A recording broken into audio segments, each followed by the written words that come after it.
Present. Here. Here. Here. Thank you, Cheryl. So I am looking for an approval of the agenda. I will move that we approve the agenda. Second. So a motion was made by Councilwoman Kelly and approved by Councilwoman Kinzer. All in favor? Aye. Aye. Aye. Any discussion? Any opposed? Okay. Approval of the agenda passes. Now I am looking for a approval of the consent agenda. Madam Mayor, I move to approve the consent agenda. Second. So we had a motion by Councilman Couch to approve the consent agenda 1 through 6, and seconded by Councilman DeYoung. All in favor? Aye. Any discussion? Any opposed? Okay, motion carries. Okay. We do not have any special guests tonight, so we'll start with staff reports. I'm a figment of your imagination. I'm not really here. I'm on vacation this week, so I really don't have anything to report. All right. That was quick and easy. Chief Klinger? Mayor, we have the second DEM Advisory Board meeting. They actually scheduled it. It's for July 18th at 3 o'clock. And I'm not sure what's on the agenda yet. That's soon to be coming, they said. We have one completing the EMT course that's finishing up this week. Bobby Castilia is graduating from that, which is good. Yeah. And we're testing for volunteers on July 14th. So, and that'll be more information on that coming out. Do you usually have a pretty good, not so much? Sometimes, and sometimes not, yeah. So if you know anybody, audience. John? So we've got about 30 days left from in our timeline to finish our local update of community addresses. That's the LUCA for the Census Bureau. We have Amanda working hard on that in her spare time, but we are on target to get it done, and it's something we committed to late last year, so it'd be nice to get this over with soon. Again, working on annexation. Been in contact with a lot of property owners, and we're getting really close to having a defined boundary of a potential annexation, so hopefully we'll know more by the next council meeting. And then I think there's a couple of items on the agenda from planning later, so you'll hear from me again shortly. All right, thank you. Mark? Thank you, Mayor. A few things going on around town that may have been noticed. The Fruitdale Road project started on June the 4th. Trico, the contractor, is installing sewer right now on Fruitdale Road, as well as doing preparation for the fill to allow the sidewalk to be constructed on the east side of Fruitdale from McGargle up to the Northern State entrance. The usual startup hiccups, been a little bit more delay in the traffic up to the area than we would like. We've worked with the contractor, and they're have been told to minimize the stop time to no more than 5 minutes if you do hear any complaints from any of the residents up there. And they seem to be adhering to that pretty well. They're doing a pretty good job of keeping the mud under control with the little bit of rain we've had, but project's moving along. We did have an accident the very first week of the project. Actually, the superintendent was falling a tree and didn't get out of the way fast enough and broke a leg, and so contractors kind of scrambling to fill that key position back up, but they are moving ahead. In addition to that, we had the pre-bid conference for the SR20 Township to Fruitdale Lane Widening and Sidewalk Project today, and that bids close on that on the 21st, and we're looking forward to getting that project going within the next month and getting that underway. David Lee is also working on the State Street overlay plans and specs, and hopes to have that advertised for bid in the next 2 weeks and to get that out in August, and that one would be done in August. He has two other things on his list, one of which it doesn't look like we're going to get at, and that's our ADA sidewalk and ramp project. Just physically hasn't been enough time, and you know the stories of personnel in engineering right now. We are still planning to get the West Nelson Beatty sewer extension project designed and out to bid yet this year. I will say, and you may just hear this back from me later, I hope it doesn't happen, but it's a very busy construction season for the entire state, and bids are coming in higher than expected in many places, especially asphalt. That's a heavy part of both of the projects we have, or the three projects we have yet to bid. So we're hoping we'll get good prices, but we really don't know yet. So in addition to that, we're expecting the sewer plant update to support the 2016 UGA expansion. Draft of that anytime this week. I haven't seen it yet, but that's due to the county by the 30th of the month, and we don't anticipate any problems. Verbally, I've had report that the analysis shows that we do have adequate capacity in our collection system to support the proposed or the projected growth that John came up with for that area. So that's what we expected, but that'll be documented for the county's satisfaction now. We also have our consultant, Brown & Caldwell, working on the short-term projects that we mentioned to you last time we reported for the wastewater plant. There's basically 3 or 4 smaller projects that we hope to get designed and out to bid yet this year and have completed before the rainfall events start again in the spring of next year. Well, that's moving ahead.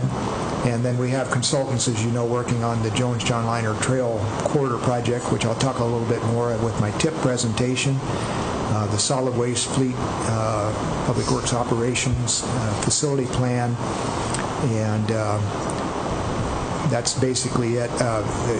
We did have the first of our new Parks Advisory Board meetings tonight. The mayor was there, and Jermaine and Chuck and Paula with our new board, and we discussed a number of things that will be continuing to come before you. You're aware of most of them anyway. The RCO grant that has been submitted for the Memorial Park, as well as the improvements to Hauser Field, and then the new Swift Center park, yet to be named, of course, but those are all topics that Nathan and I believe need to be properly vetted by our advisory committee and brought back to you, especially for the plans for the new park in particular.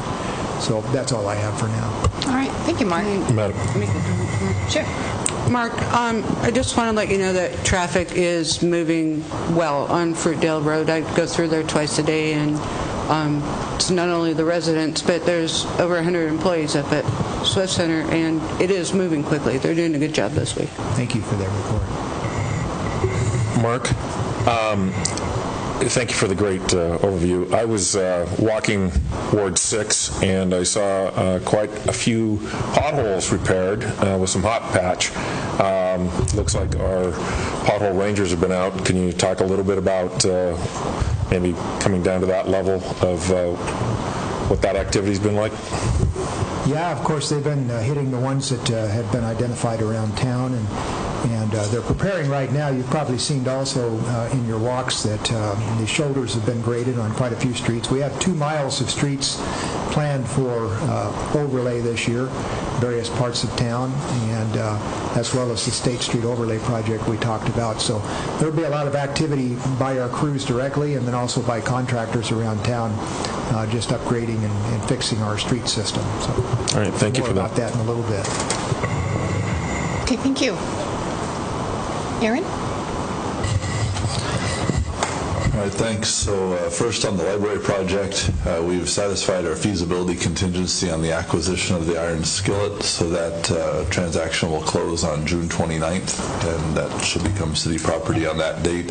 The skillet has through the end of September to occupy and operate at that location, after which obviously the building will be demolished. I guess the only other update on the library is the meeting for June 27th in this location at 5 p.m. is a go. You'll be getting a special meeting notice soon for the joint public workshop of the City Council and the Library District Board, with the architects presenting their 30% design plans for the library. So lots and lots of work going on by the architectural team on that project right now.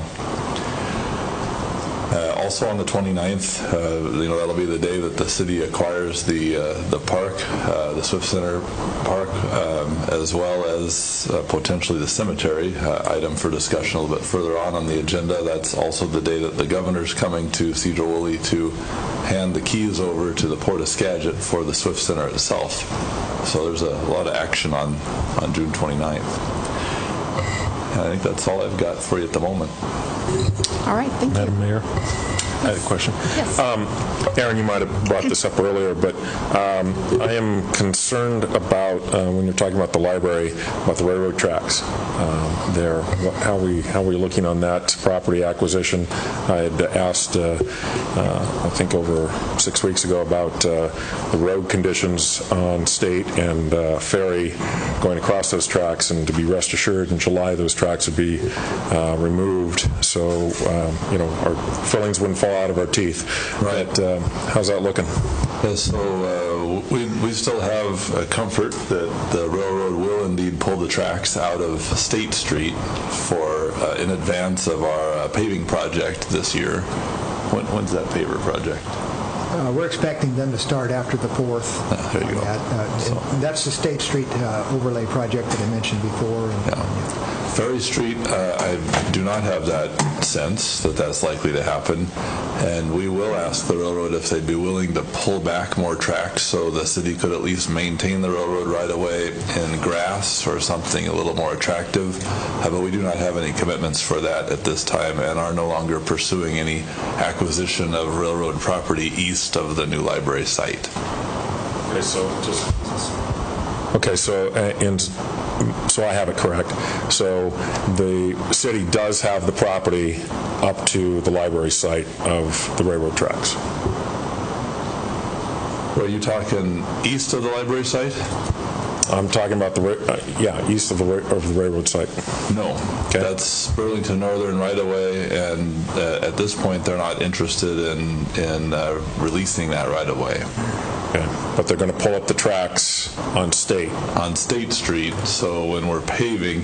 So and the way that works is there's really, if that was an active crossing during our paver project, we'd be negotiating with the railroad to put in some crossing improvements. It makes no sense since that track's not connected in any way to the Sumas line, so it's a track to nowhere. So the railroad has agreed that doesn't make sense. Why would we pave around it? Why would they come invest a bunch of money on a real crossing? So they're just going to pull it out. But they're not actually technically decommissioning their grade crossing at that location. So they're keeping that track in place in their minds, even though the track will not be in the ground.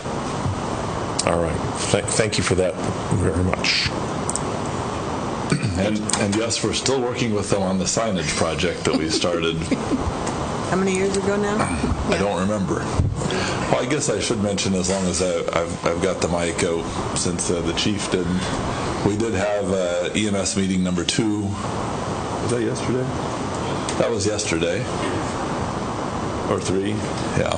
And I would say on the high note, the county EMS department provided a list of, I think it was 8 initiatives that would be funded by the new levy. And those initiatives could really be kind of grouped. The number 1 item on the list was BLS integration, and in my mind, that's really system enhancement. That's what Sedro-Woolley's been doing. That's what District 13's been doing. They were interested in a closest unit dispatch, so potentially speeding the service delivery. They want to address the capital program. There's no details, and certainly there were no commitments made to any of the providers, including the city. They want to establish a larger reserve fund, so a pretty big amount of dollars is going into reserves. They want to have a full year of levy revenue in savings. And they've got some sort of a system design bullet that the commissioners are saying we support the current system as it is with multiple providers.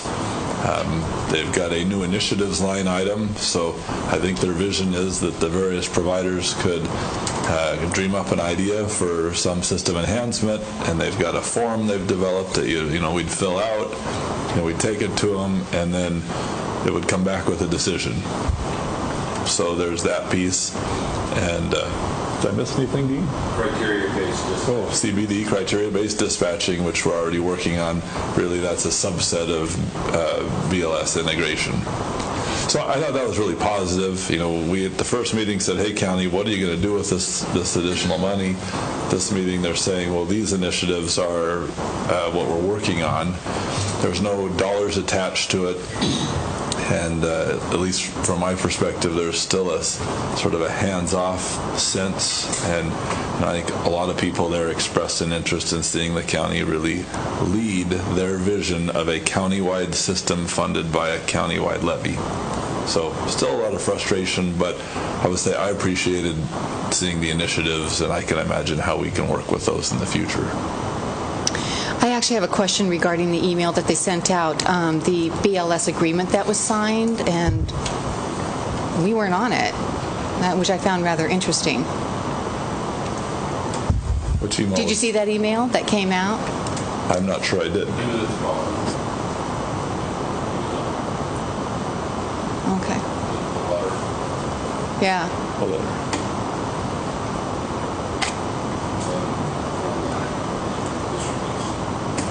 Oh yeah, I saw that. So what the mayor's referring to is the IAFF has 4 locals that operate in Skagit County, and they sent out an email today essentially saying BLS integration could be okay. We're not against it, but we're not against it if it's an enhancement and it doesn't take away from any of our jobs as ALS providers. Oh, and the reason nobody signed for it because we don't have an IAFF local. I still found it odd that we were excluded considering we're a BLS facility. Yeah, I was wondering what that was about. Yeah. Okay, thank you. I have a question on EMS, if I may. So I read the newspaper article, and thank you for those comments. But it's really clear to me that if the EMS levy fails, nobody gets any money. And if it fails, nobody gets EMS service.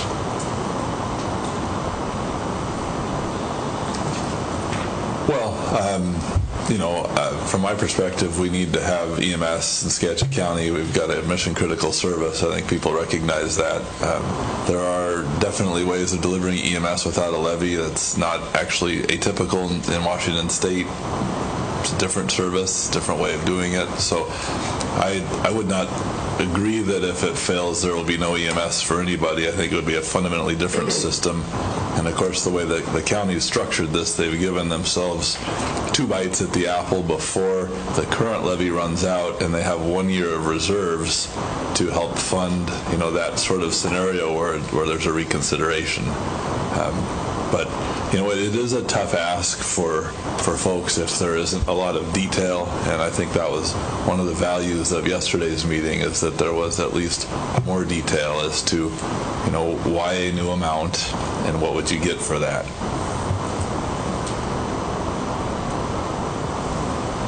And I guess, along that line, the city council hasn't decided if it wants to weigh in or not. It's really a 2-part question. One, do you want to consider taking a position for or against the ballot measure? And 2, if so, we run a process for you to hear pro and con, and ultimately the council can do that. So I guess that's worth mentioning. If the city has not in the past, that I recall, weighed in on EMS, the city has in the past weighed in on I think we did a school proposition once, and the city council definitely weighed in support of Sedro-Woolley Proposition 1 when the city ran its own proposition for police and fire. So it's a council question that would be ripe for the council to consider really at any time before the middle of next month. Well, it sounds like from what you've told us tonight, Aaron, and this was my thought up until tonight, there was nothing to weigh in on up until yesterday, because we haven't been given anything but that they want more money. So I've yet to see anything in writing of what they're going to use the money for. I will forward the initiatives to all of you so you have it. There's no dollars attached to it. So if you're hoping for that level of detail, I think the county's perspective is it's too difficult to assign dollar amounts to the initiatives, particularly for a 6-year time period. Do they have a date as to when they're going to enact the initiatives? No. That was one of the questions we asked at the meeting. Is there a time frame for each of these initiatives? Is it the first year, the second year, third year, throughout the levy cycle? And that's a question that they couldn't answer either.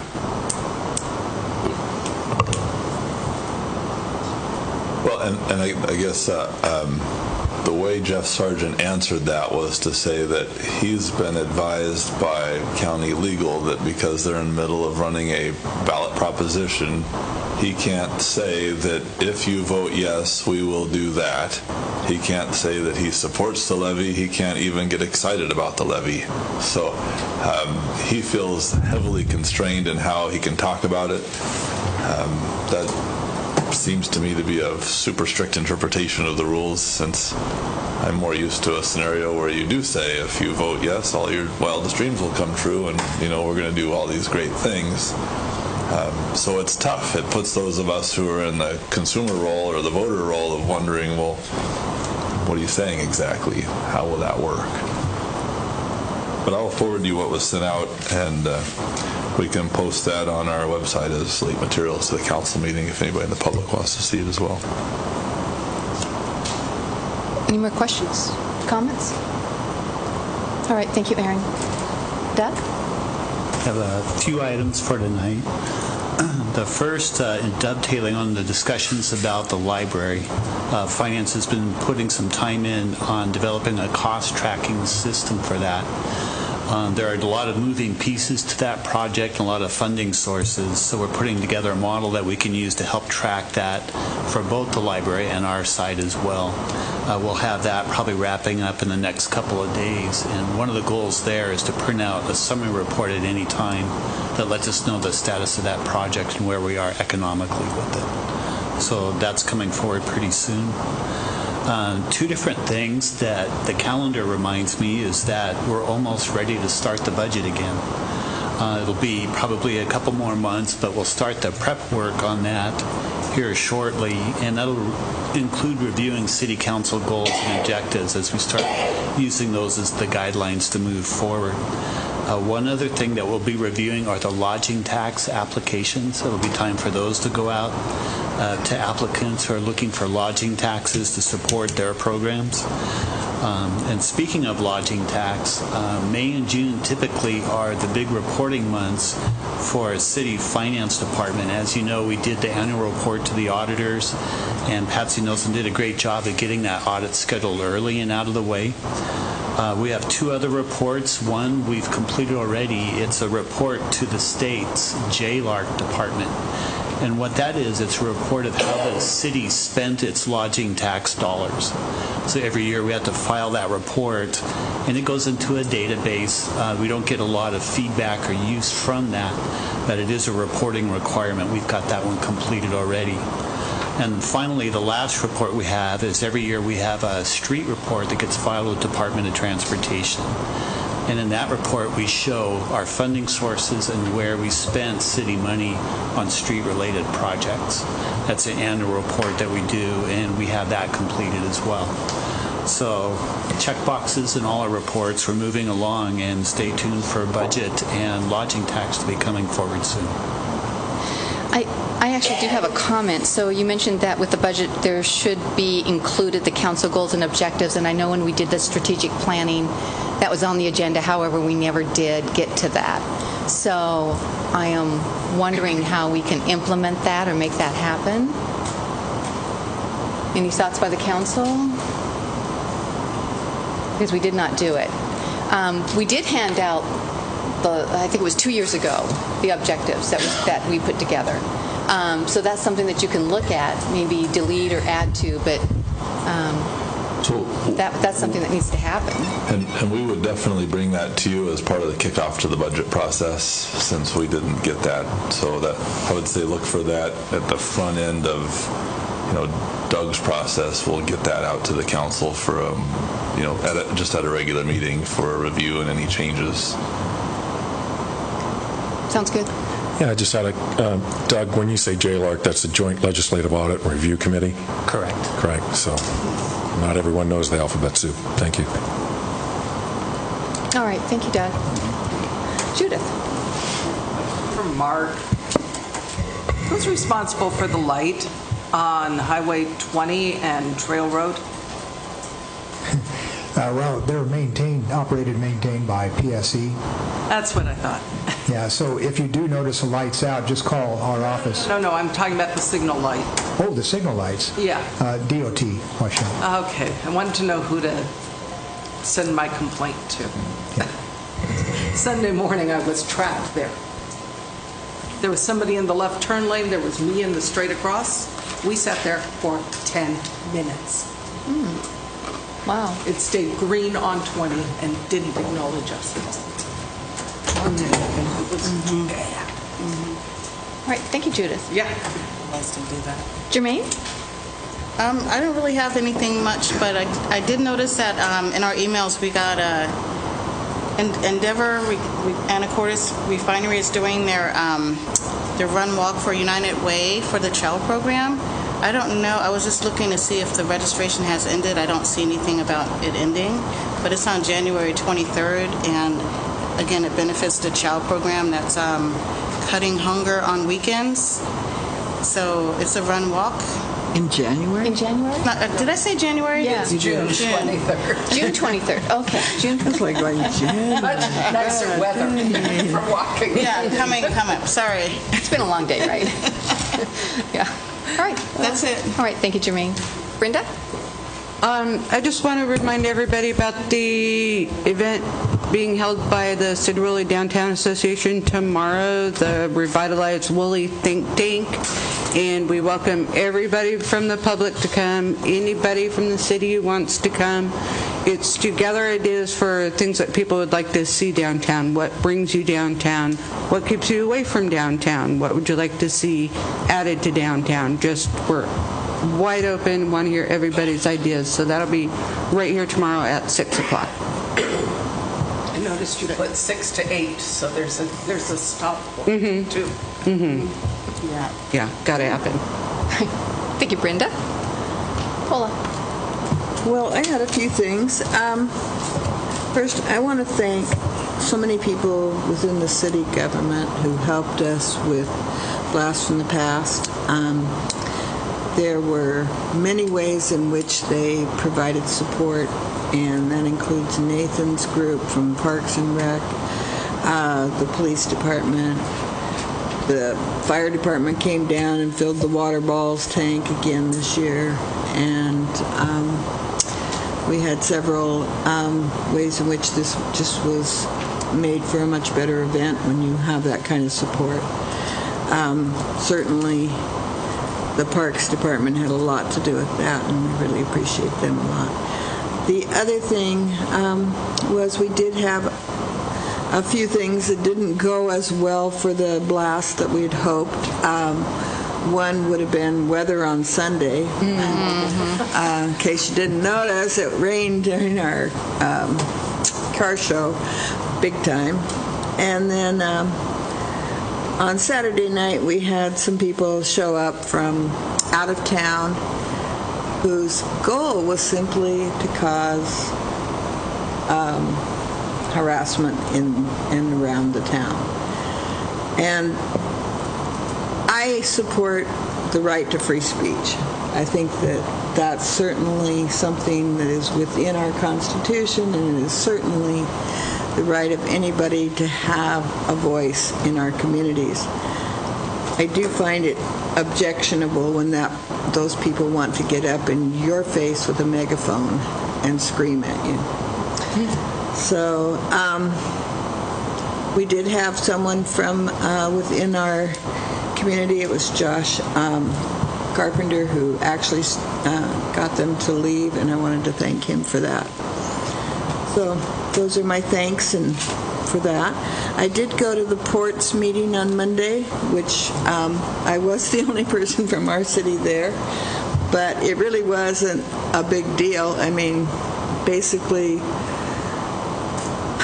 Bill would make a motion, Kevin would second it, and then they'd both vote on it.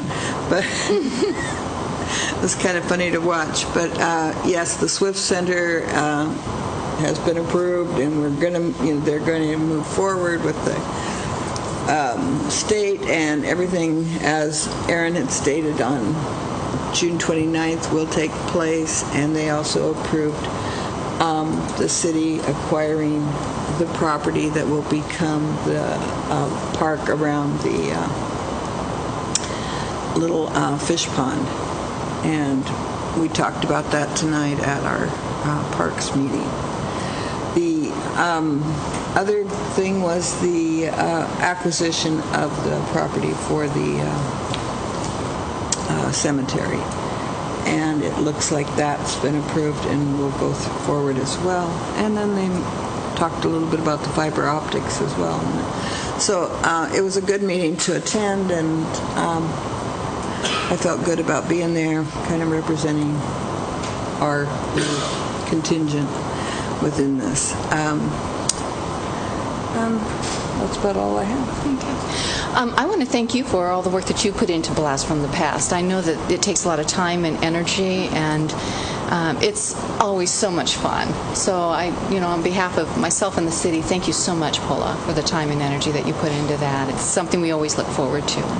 Thank you. Yeah. Thank you. And I have to say, I know that the protesters were there, but there were so many wonderful people from Sedro-Woolley there. In fact, we had, and Carl's probably going to talk about it a little bit, but there were just a ton of people there, and it was so much fun, and it was great to experience that. A real sense of community. Yeah. And Local 20 was really thrilled with the way that they benefited from it as well, and so having them do the beer garden actually worked really, really well for us. Yeah, it did. Thank you. Thank you, Paula. Okay, nothing, Chuck? All right. You know me so well. So just, again, wanted to talk about Blast from the Past, and what a great time for community to come together, and the thousands of people that were able to come and visit Sedro-Woolley over that weekend, and, really enjoyed having live music there in Woodsworth. That was a joy to have people of all generations getting up and dancing and just enjoying themselves in an appropriate way. And also, a shout out to Local 20, which didn't have any incidents in their beer garden or in their enterprise. And I think that's a testament to what people were seeking from Blast from the Past, which was, being able to sit and talk. There was the feedback I got back was, wow, I haven't seen that person in 20 years. It just felt like a big class reunion, and talking to their kids, and it was just a great sense of community, and it was wonderful to see. Seeing some more activity on Riverfront Park with families and celebrations coming, so that's fantastic. Looking forward to some Flag Day activities tomorrow. Also, we have a lot of construction projects, as Mark brought out, so be careful out there. And remember, those workers, give them a break, right? And slow down when you see someone with a paddle out there. Stop means stop. Make sure you have eye contact, and let's have a safe summer. And also to all the fathers out there, I hope you have a great Father's Day. Thank you. All right. I just have a couple of quick things. I do want to apologize to the Parks and Rec Board, Mark, Nathan, and everybody that was in attendance for my absence. I had some unexpected events come up at work that didn't allow me to leave quickly enough, so I apologize for not being there. Secondly, I know it's not our project, but if we get any complaints at the city, I thought it was interesting that whoever is PUD's contracting with to direct traffic for the evening work on 9, last night they were routing us through the parking lot of the the new apartment complex. So we were turning into the access at what would be between Teriyaki Walk and the new apartment building. We're driving through the parking lot and then going back out onto 9. I'm not exactly sure what the thinking was there, but I don't think it's the safest thing to be routing traffic from Highway 9 through, private property, and especially a housing area where there's, areas of play and people walking. So I would imagine we might get some complaints at the city, but it's clearly the contractor, whoever's doing the traffic control for PUD. Other than that, I have nothing else. And I just have a thanks to extend to the police department letting me participate in the Let's program. That was an eye-opener. It truly was. And I pulled away a lot, not only learning about myself, but more than that, the circumstances that you and your team have to walk into. It's just, I appreciate that opportunity. Thank you. All right. Cheryl, did anybody sign up for public comment? That's okay. I'll just ask. Sure. Okay, so I'm going to start public comment right now. It is 7:37. And come up when you come up. Limit it to 3 minutes, and if you would give your name and address, that would be great. Thank you.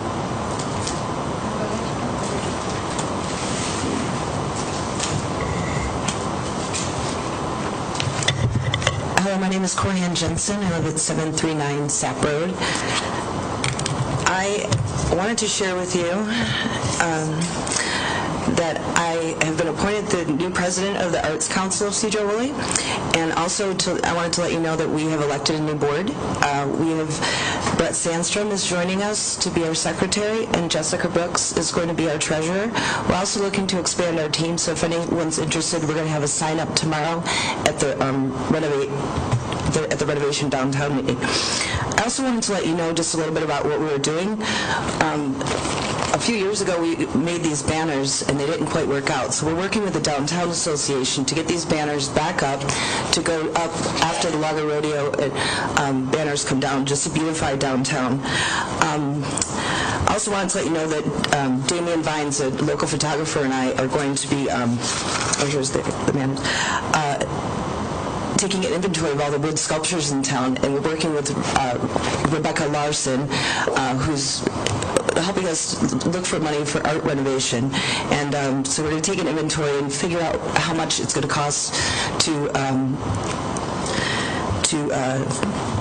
restore and repair all the wood sculptures in town. And we're also going to be addressing art to bring people downtown.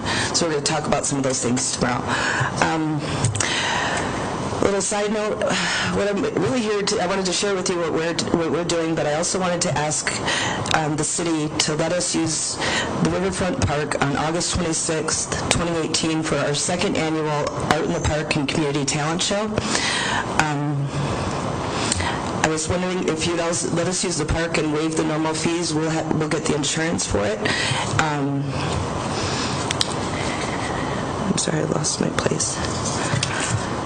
I wrote it out upside down, sorry. Okay. And I also wanted to ask about the lodging tax that we applied for, if we could find out when it would be available and how much it was, or what the process is to figure that out so we could start doing promotion. And so I'd like to just invite anyone that's interested in joining our team or getting involved in a project, please come tomorrow and sign up, and we look forward to it. And also, we have Sedro-Woolley coloring pages that Tamara Brockman created, and we're going to be selling those at the museum and at the Chamber of Commerce, but we'll also have them for sale here tomorrow. Okay. So, Corey, just a couple of things. Mm-hmm. By the way, it was great to meet you. It was a lot of fun.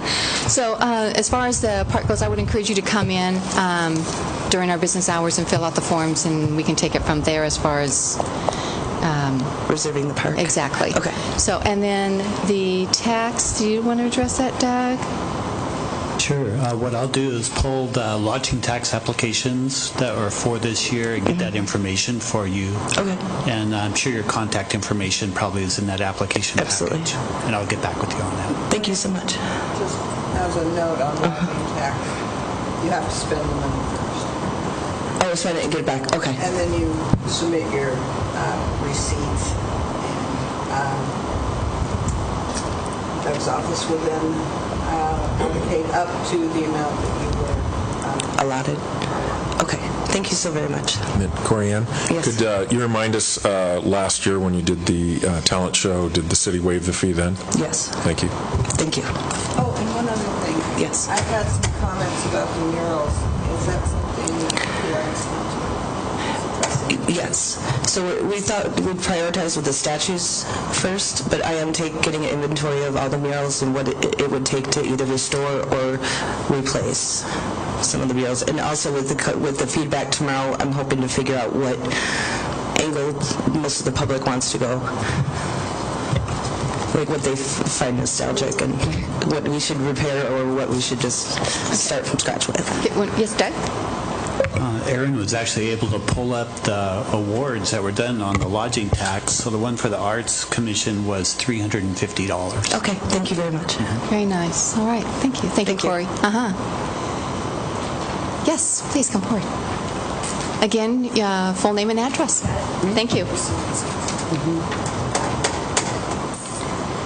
Hi, Wendy Gramberg, 1009 Pulte Road. I'm here this evening hoping I can get some correct and accurate information about the beating of a homeless man that took place on May 27th by the name of Randy Sutton. I don't know him personally. I've seen him around town. I'm a longtime advocate and champion for homeless people. I've scoured the internet for weeks, barely able to find any information. There was a blurb on Cairo 7. I saw your interview. I saw a GoFundMe page started for him, with the latest update being June 9th, where the doctor has said he has a slim to none chance to recover fully, if at all. He's battling some sort of infection he's acquired since he's been in the hospital. What people have told me in reports that have been given to me is that he was found May 27th. Police arrived. Nothing was done until the next day. So as a citizen of Sedro-Woolley, as a mother, again, as a very dedicated advocate for homeless people, I find it very disturbing that someone would be beaten, left on the street with no aid called. I'm not stating that's exactly what happened. I don't know what's happened. But I would like some information, and I find it disturbing that this hasn't been addressed here at the City Council. This is a horrendous crime. This isn't something that happens every day in Sedro-Woolley. I looked on the police Facebook page, nothing. And so this is bothersome, I know, not to me, but to others, maybe not others here, but many others I've spoken to in the community. So I'm just hoping to get some clear, accurate information as to what happened. Homeless people are very vulnerable and would need help more than any I think what I would say is the facts that you've heard are not entirely accurate, and this is an active investigation, and when the time is right, we will provide all the information we can provide. I figured that's what I'd hear. Well, I certainly hope he has a full recovery. Thank you. For this information, it's an active investigation. Anyone else?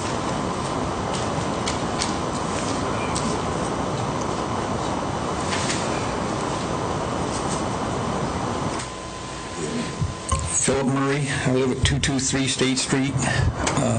I'm wondering how you can slow traffic down on State Street, and then it's going to speed up after you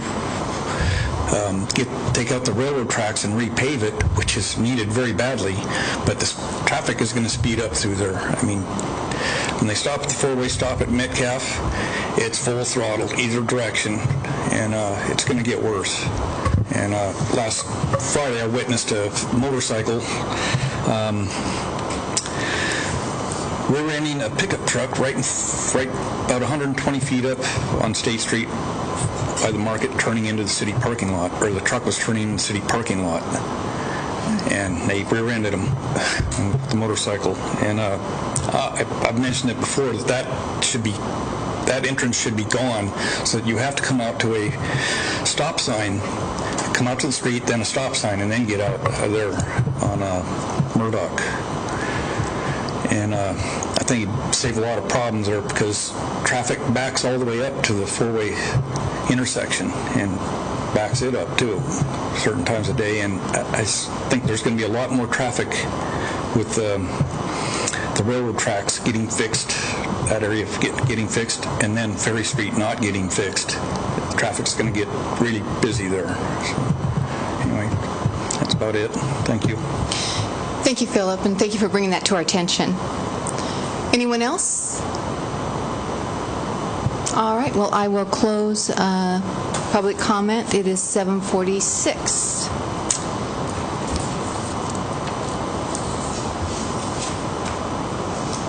Right. So we have a public hearing scheduled. It's for the proposed 6-year Transportation Improvement Program, TIP.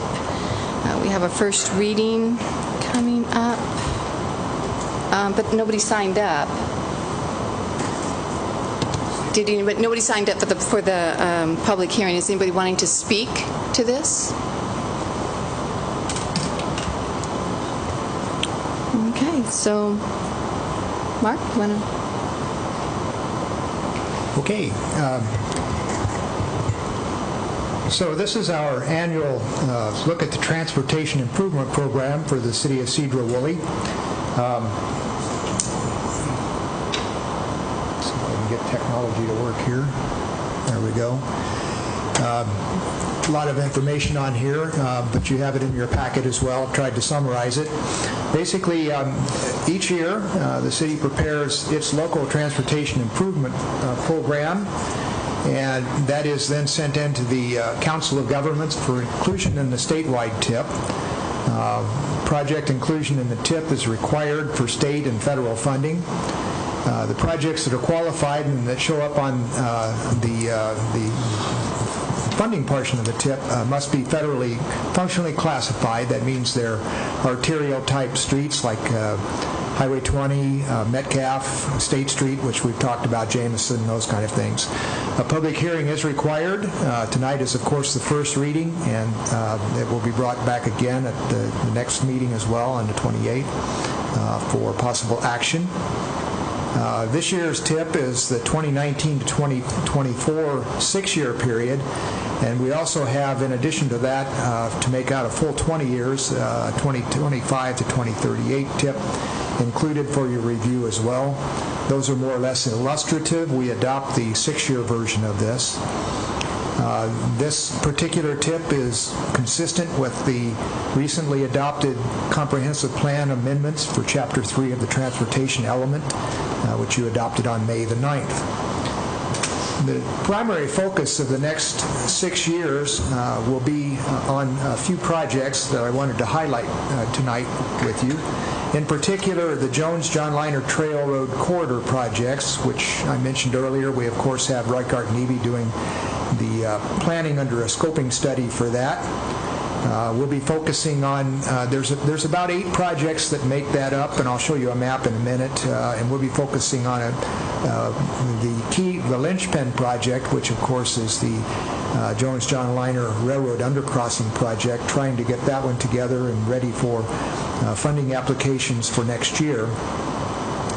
Also, the recently funded West Lane Widening and Safety Improvements Project 1, which was in last year's version of the TIP, not in the 6-year, but in the 20-year version. We've moved that now to 2019 with the opportunity that came from the county locating or proposing to locate their behavioral health facility next to the life care facility. And we have been successful in our application for Skagit County Economic Development grant funding for $500,000 towards that project. The county also kicked in about $250,000 in addition to that, and we'll be applying to TIB for the remaining $250,000 or so to fully fund that project in August. The next project that I wanted to bring to your attention, and the next two actually, that are in the TIP, the township, SR 20 SR9 township intersection improvements, which will add left turn lanes at that intersection. That's currently in the tip for 2021, and also the SR20 Cascade Trail West Extension Project 2A from Polk Camp to Hodgen, which is the next phase of that shared use path on the north side of Highway 20. That one's in the tip for 2022. Both of those projects, as you know, with your action last council meeting, we have submitted prospectus and agreement packages to DOT to begin the design phase work for both of those. We'll be moving ahead with consultant selection in the fall or spring of for those projects. For the intersection project, at least, the other one we are proposing to design in-house. And those projects may go earlier because of having the designs done. They are fully funded with the SCOG funds that were awarded in 2017.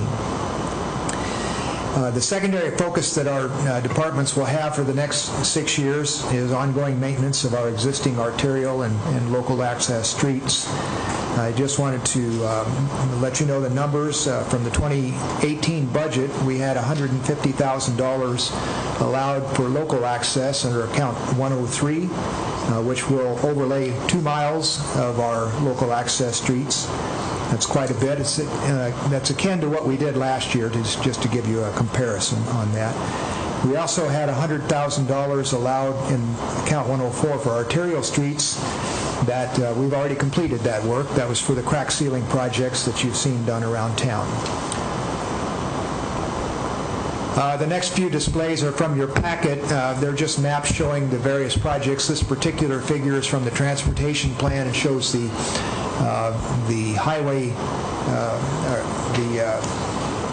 highway-related projects on SR20 and SR9. Of these projects, a few of them are already completed.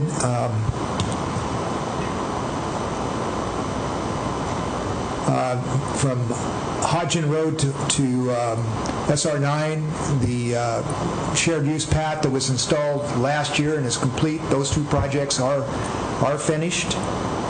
We are in the process, as I mentioned earlier, of bidding the project to add the lane widening and sidewalks from Township to Fruitdale Road, so that project will be complete this year.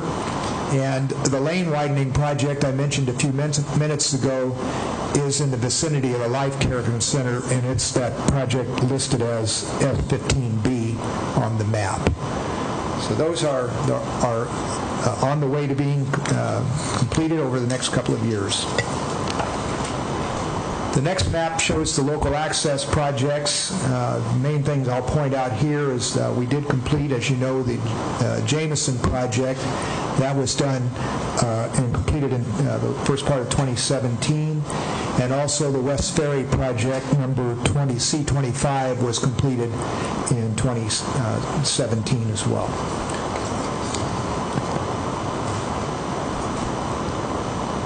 The next slide just recaps both of those sets of projects, the arterial and the local access, that are eligible for impact fees. And this slide is the one that presents the Jones-John Liner Trail Road Corridor projects. I'm sorry it doesn't show up better. It is not in your packet, but I can give you copies of that if you would like. It's also posted in the lobby out near Public Works or Building Planning and Engineering. This project is designed to provide an alternative east-west arterial that will allow traffic that currently comes down Highway 9 to Highway 20 and gets caught in the bottleneck between our Cook Road intersection and the Township Fruitdale, the Township Highway 20 intersection here, an alternative way to get across town without having to go through that congested corridor. We're proposing to construct a new arterial street to extend Trail Road north through the Sedro-Woolley School District bus shed, across the Bucko property that's vacant, and then tying back into F&S Grade Road and then up to Jones Road on new alignment. This is the project that Reichart Neve is working on the scoping report for us currently, and once that's finished sometime this fall, we'll begin to look in detail at funding the project, starting with the railroad undercrossing that will take place here connecting Jones and John Liner Road. Those projects amount to over $20 million, and obviously will have to take place over a number of years. We're actually expecting that they'll take place between 2019 and 2026, probably at the most optimistic. The next slide just tells you a little bit about what changed from the 2018 to 23 TIP to the 2019 to 2024. As I mentioned before, we've added a project to that, the Jones-John Liner Trail Road Corridor Scoping Study. The reason I've added that in, we did that by amendment, is to take advantage of $100,000 in contingency funding through the Council of Governments that was submitted in 2017 with the way the funding works for the Council of Governments. It's kind of spend it or lose it, and we have about $1.7 million in funds that we have to obligate this year. That's the reason we accelerated the design work for the intersection project and the Cascade Trail Phase 2A project. This will provide some additional funding in addition to the $100,000 we've already allocated for that, and allow us to fully fund that scoping study. We had done that kind of on a shoestring with our own funds, and now we'll be able to do a much better job of bringing that together. The other added project is C13A. It is an overlay project on Rhodes Road. This would be for the city part of the road that basically is from the frontage of Hauser Park up to Highway 20, that vicinity. And it's getting in fairly bad shape, probably because of the success of our Hauser Road facility. So we've accelerated that and added it to the TIP for a construction year of 2020. That'll probably be a local project for us, although it is eligible for TIP funding. We also have a number of rescheduled projects. As I mentioned, the SR20 West Lane widening has been rescheduled from the 20-year TIP to the 2019 to 24 TIP, and I've already talked about how that's funded. And we've also upgraded, again, because of the success of an earlier project.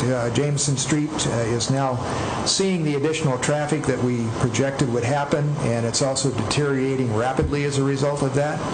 So we've moved an overlay project forward to 2019 for that, and we'll be applying for that to TIB this year for funding for that.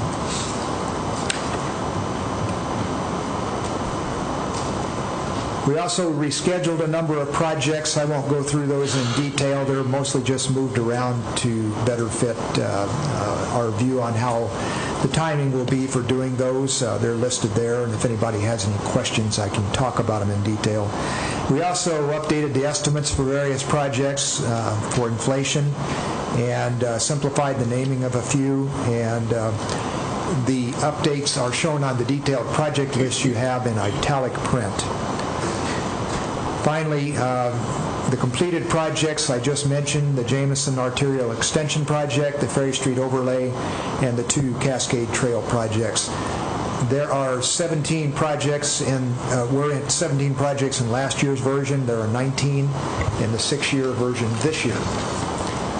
The next few slides are too difficult to read, but they're in your packet. That's the actual detailed list from the TIP. Then I have the 2024 to 37 comparison to the 2025 and 38 TIP. We added, we moved projects that showed up in 2024 from last year's 20-year TIP into this year's 2019 6-year TIP, just as they've graduated by the year of construction. We added one new project, which I didn't put a description on here. It's just a placeholder for a project that will show up in 2038. Same way with a new overlay project adding to the 2038 timeline. There were 42 projects in the TIP last year. There are 40 this year, just from moving them around. Finally, just a word on our citywide projects. You'll find in the back of the detailed list a slide that looks like this, and this is just an explanation of it. In addition to the arterial projects, I also annually look at our local project funding as well. It's broken down into three broad categories. The first ones are sidewalk improvements. We have been budgeting recently $50,000 a year. We use that to support projects such as our now second time delayed sidewalk and ADA ramp upgrade project.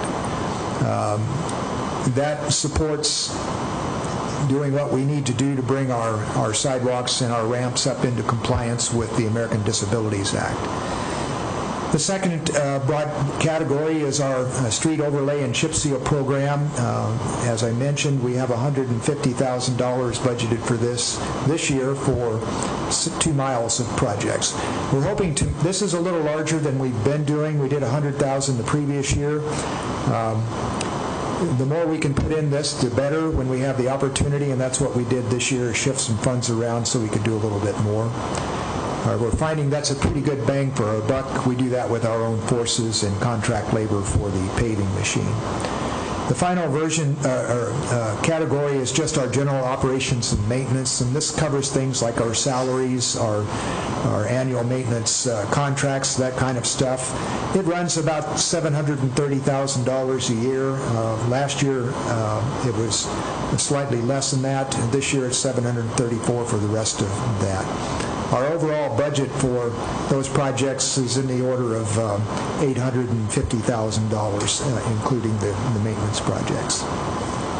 And these increases are consistent with what we have in our transportation program, part of the capital facilities plan.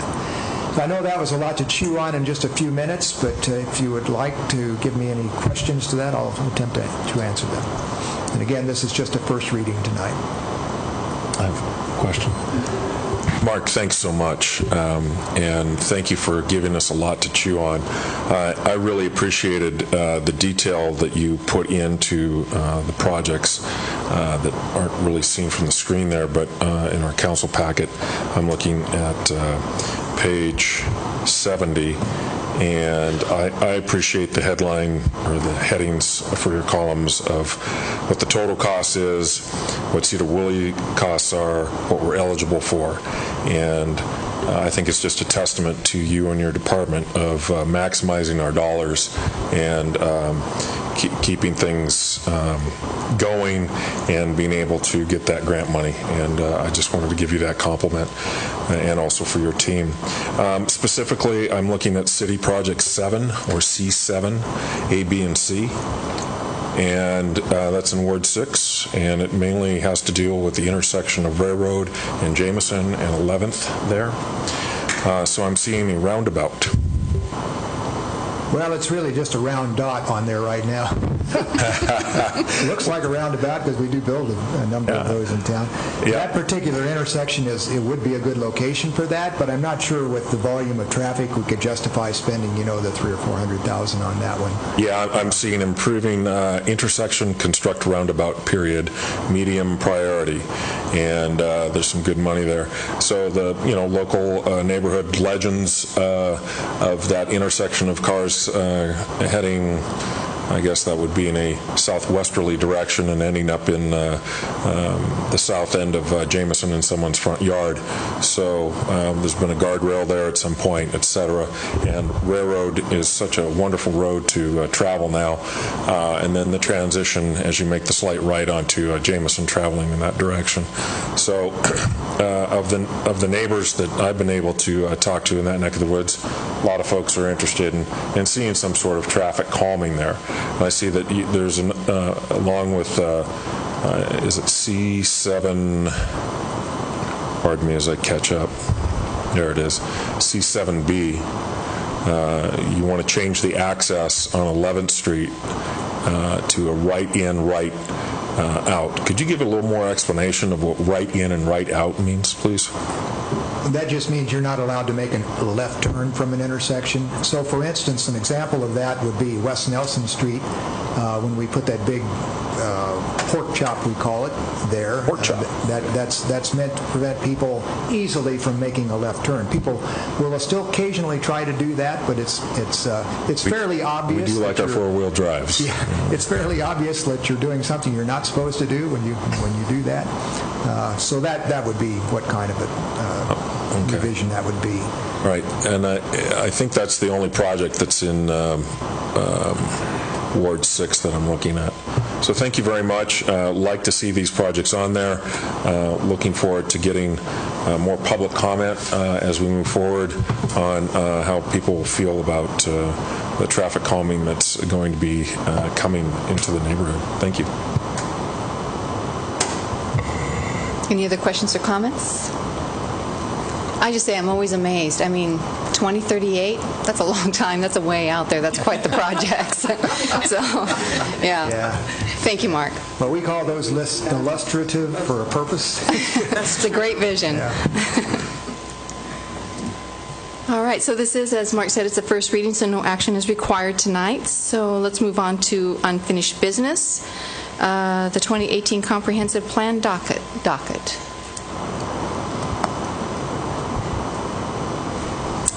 Second reading. Is that you, John? That's me. Yep. I think I outlined all of the changes in the 2018 docket last time, but really quick, and I'll go over them again. It's basically a handful of zoning changes to city-owned property, and a couple of properties that are owned by the school district that were erroneously not zoned public, and then one zoning change to a private piece of property with the property owner's support. If there's any questions, I can go into it in more detail, but that's the 10-second answer. We call the elevator explanation. Madam Mayor, may we make a motion on this? Absolutely. Yeah, go ahead. Madam Mayor, I'd like to move page 97 of our packet, an ordinance for the City of Sedro-Woolley, Washington, adopting amendments to the comprehensive plan to revise and incorporate updated information as reviewed as part of the 2018 comprehensive plan docket. Is there a second? Second. I'm sorry, who seconded it? I did. Oh, okay. So we have a motion by Councilman DeYoung and a second by Councilman Couch to add ordinance, and this will be 1899-18.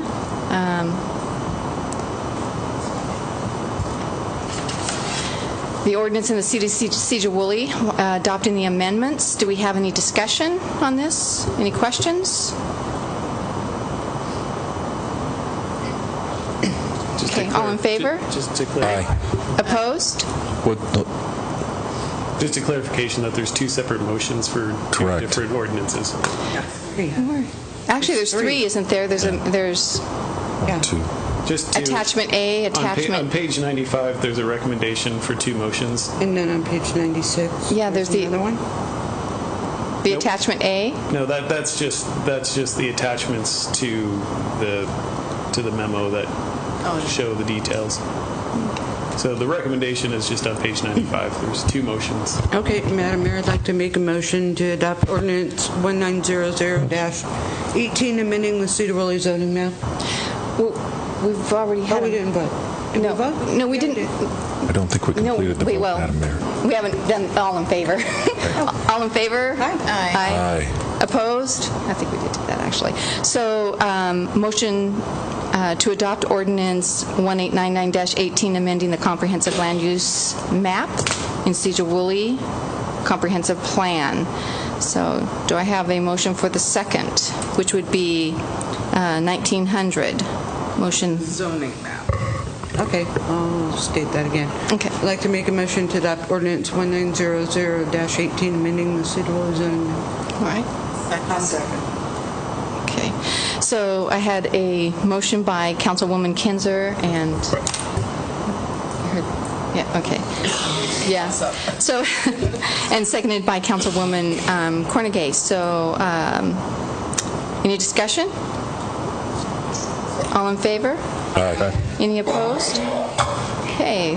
Motion to adopt ordinance 1900-18 amending the Sedro-Woolley zoning map passes.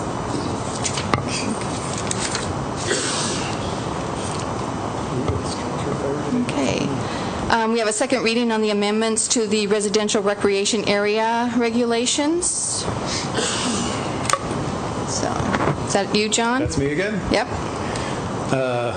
As with the last ordinance, I described this in full detail at the last City Council meeting, but I'll try to give another brief elevator speech on this one.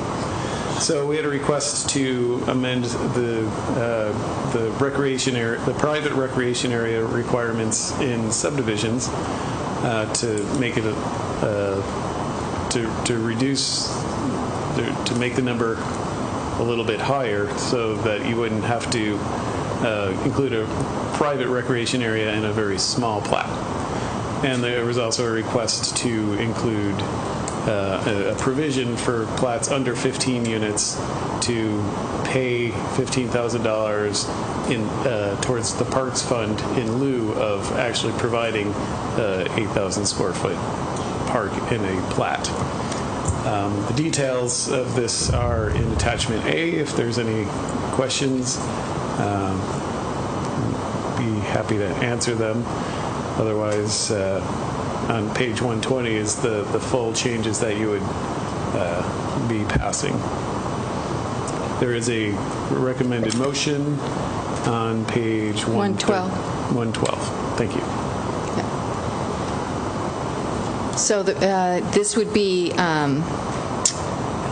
ordinance 1901-18, and it would be to adopt 1901-18, adopting the amendments to the residential recreation area regulations in Chapter 17.38 of the Sedro-Woolley Municipal Code. Do I have a motion? I would make a motion that we adopt ordinance 1901-18, adopting amendments to the residential recreation area regulations in chapter. Second. Who said that? Okay. So I have a motion by Councilwoman Kelly and seconded by Councilman Couch. All in favor? Aye. Opposed? Okay, motion carries. All right. Thank you. And then the Northern State Cemetery Assignment Agreement indeed. I think that's you, Aaron, right? Yes, and I don't actually have anything new to report on other than what we've talked about before. This final draft that's for your consideration tonight has the $55,000 coming with the cemetery to the city. It includes the ability for the city to return the cemetery to its original owner anytime in the next 25 years. And other than that, it's pretty straightforward. I will say, met with Council Member Kinzer with her cemetery hat on Friday, along with our landscape architect. I've reached out to the state physical anthropologist as well as the folks who run a cemetery grant program. We have the potential to apply for a grant that would be due on June 29th, the same day we would own the cemetery. So we're on a very short turnaround. Still not quite sure we can pull it off, but we're working to do something.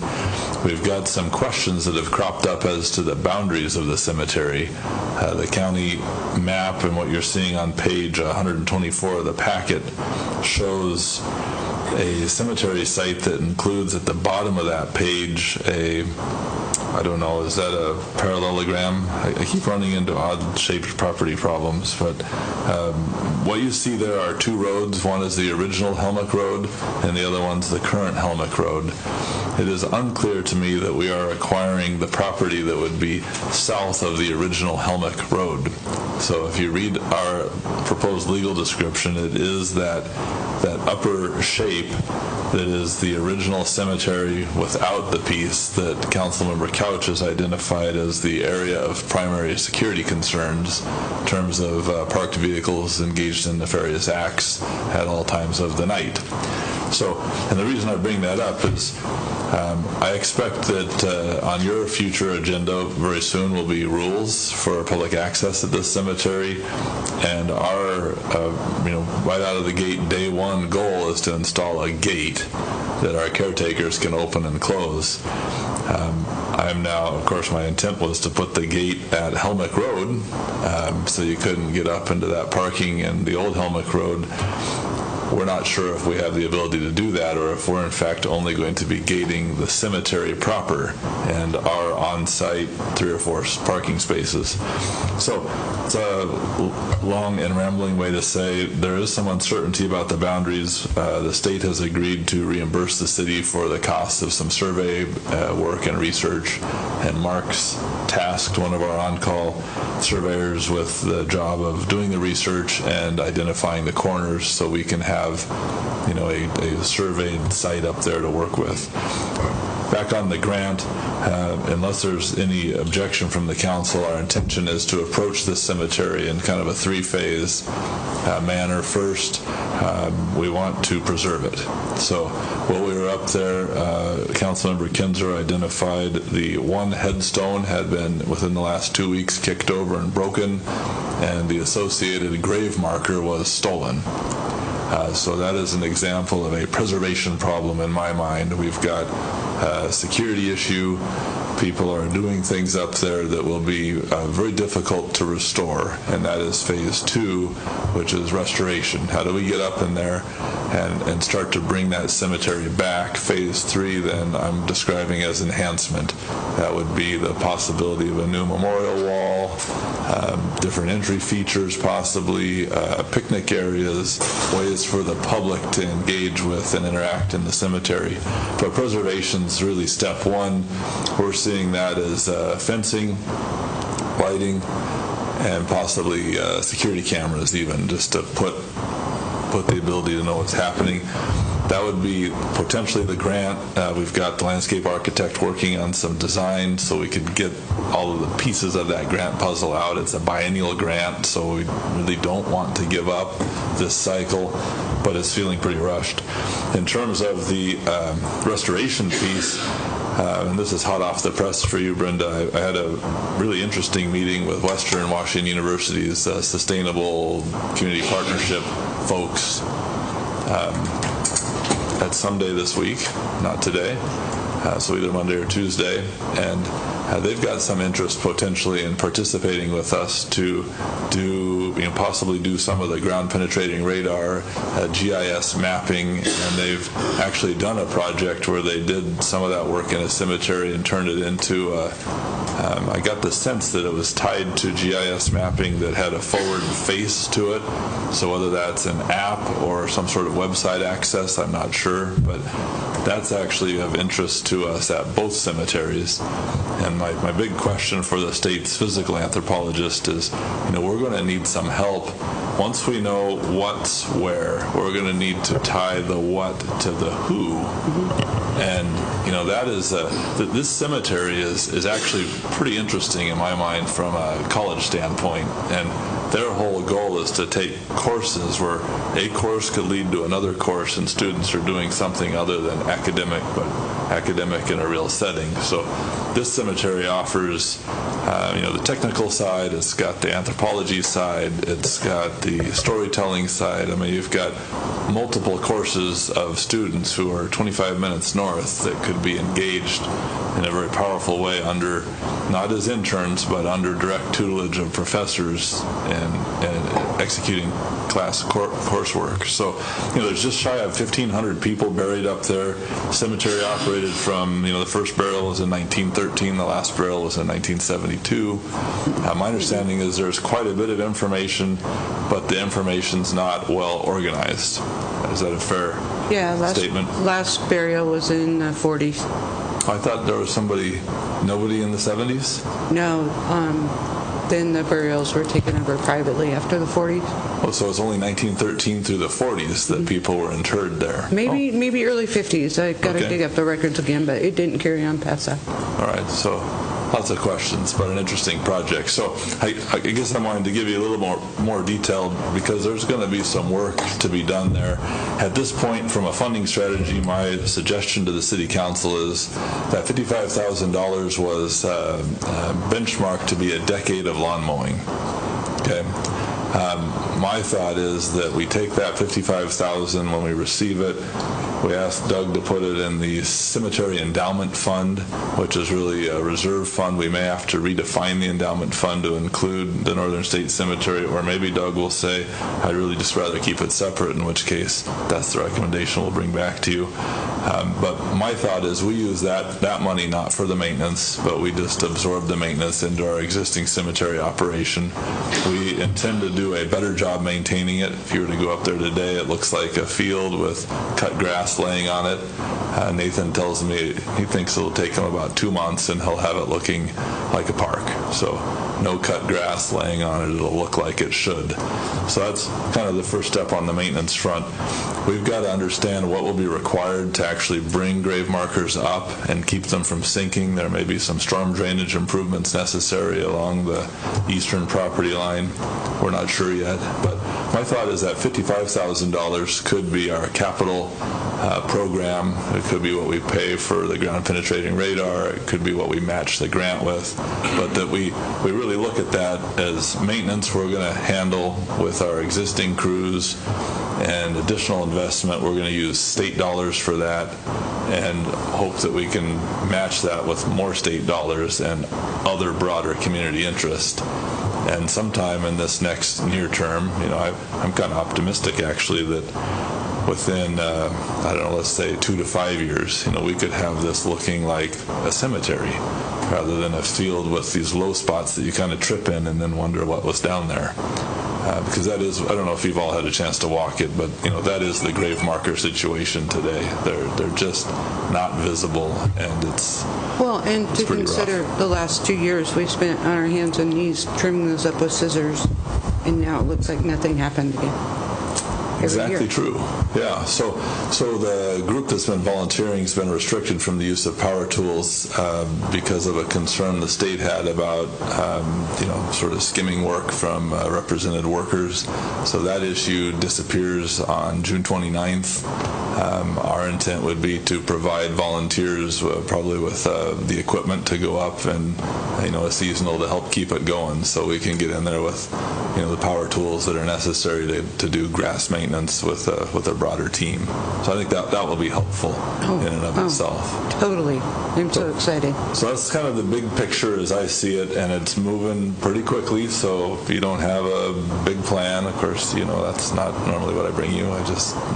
But that's kind of the vision, and I think Patricia will have the documentation to show in images that potential end state for you to consider. And really the only time issue that I see is the grant application is due the same day we acquire it, and I do feel a sense of urgency on the security piece, and part of that's just our observations, and it's also what Councilman Couch has reported from his day job, which is often at night. And I'm just not at all keen for the city to end up owning a site that's the activity center for that type of behavior. Aaron, I have a couple questions there. One was the $55,000 is a one-time? One time. Okay.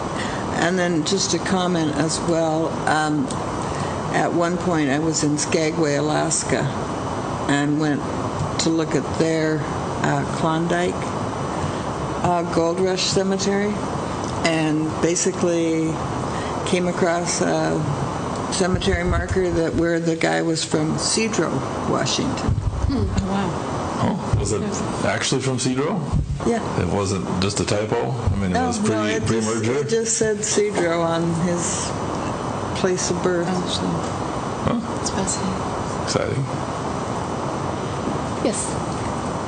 Great work on this, and of course would defer to Councilmember Kinzer, and should be acknowledged of all the hard work she's done over the years to really get a grassroots volunteer corps up there to take care of that site of unclaimed bodies. And I wanted to thank her for letting me volunteer with her team last year. And Aaron, you absolutely described it, where we have to, did a video of this of where, reminding me of my ski patrol days of you're working in an avalanche with probes, and where we're taking rebar and walking steps on a line until you hear a certain tone, and that's a grave marker. And you, as Councilmember Kinzer brought out, you get down on your hands and knees, and you're there with scissors, pulling away to reveal a white brick with a 3-digit number and 2 initials. And it's a very powerful experience, and I think it's fantastic that the city is looking to honor those memories and to take the responsibility, and this is me editorializing, where I think the state maybe has abrogated its duty to those people, that's just my comment on that.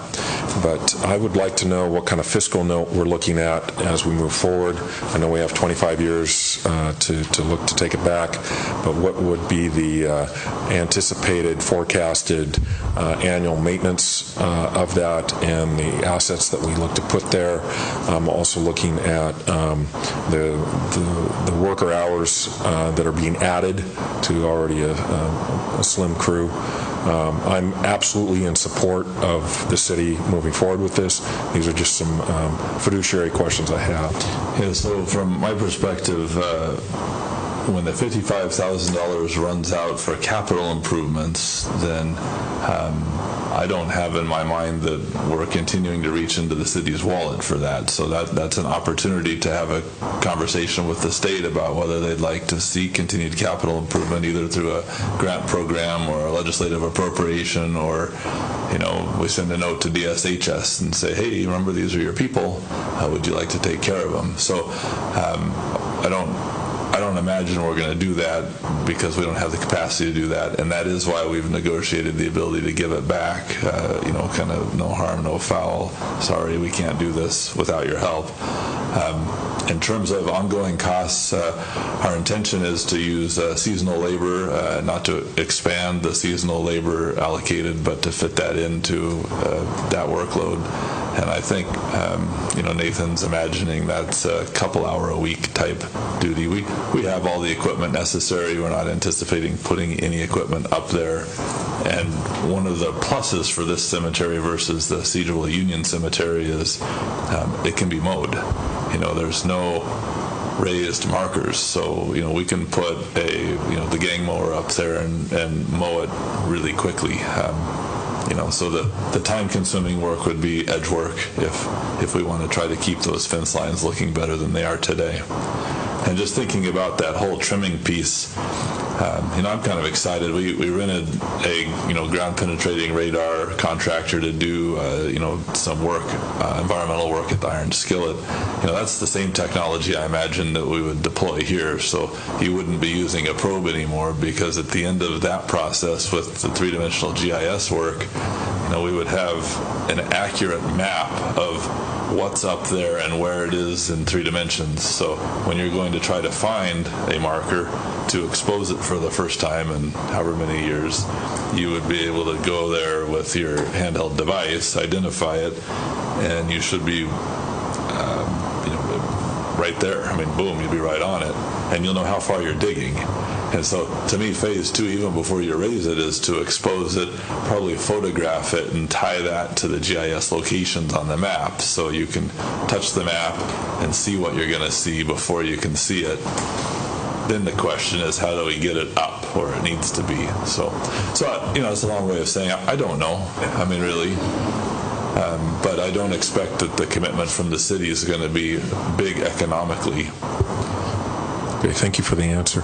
Well, and we'll have a lot of volunteer. Yeah. People will be more excited now because there's something to do happening. Yeah.